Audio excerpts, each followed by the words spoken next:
Microgreens are essentially very young vegetable seedlings. Usually, they're harvested right after they develop their first set of true leaves. While they can be used to enhance flavor or provide visual interest to a dish, many consumers eat them for their nutritional boost. Many studies have shown when you look at things, so many different vitamins, so many different phytochemicals are definitely at higher percentages in the tissues of these small plants. Whether you have them on an entree, you have them in a smoothie, or in a salad, or in a sandwich even with something else, they can be a great addition. The main idea of the microgreens is that they're super concentrated in terms of its nutrient value versus the adult versions. Justin Upshaw is an Army veteran who grew interested in raising microgreens in 2021. His grandfather always had a garden, and this offered an opportunity to start his own agribusiness in his home. He says his customers definitely are focused on the health benefits of consuming microgreens. Those of us starting to realize you've got to take a little bit better care of yourself if you want to make it a lot longer and enjoy those grandchildren. And that is definitely my base. Once I realized that microgreens really could be a viable business, I was like, this is perfect for me because I love to grow.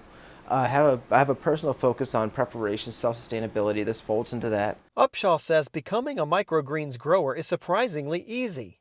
Becoming a good one is hard, and financial success is even harder. I started growing microgreens from Dollar Tree stuff. I went and got some basic Tupperware containers, their dollar potting soil they had, and they had this little tiny kit. It said microgreen seed mix. That's what I mixed in there.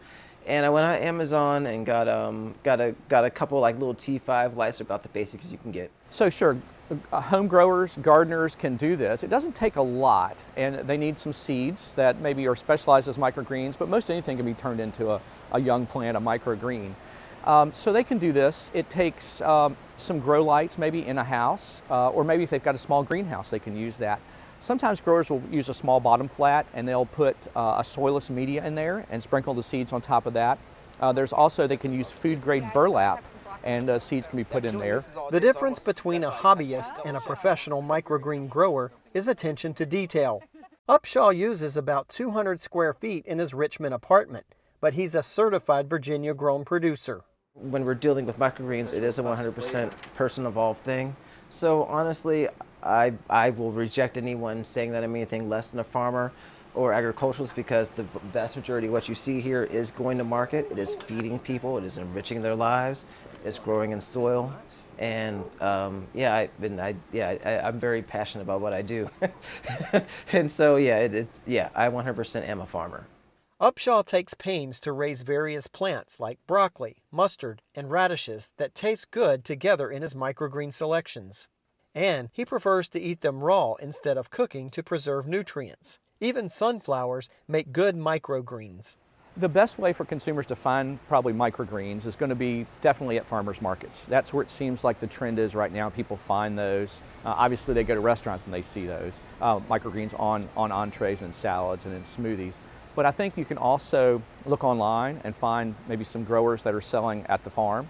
So there's a few different ways you can find them. Yeah, I just want to encourage people to try them, and I mean, like, a lot of us, I know I will for certain. We'll give you a free sample. If you're like, hey, I've never tried microgreens before, I will give you a box of microgreens. There's no skin on my back, and you can have microgreens and you can try them out. What do you want to do, or ask for things? And of course, you can always go on the internet because there's going to be 101 recipes for things you can do there. Microgreens may not be for sale at your local grocery store, but they're the real deal for some small-scale Virginia producers. And their nutritional value can't be denied. In Richmond, Virginia, I'm Ricky Gibson reporting.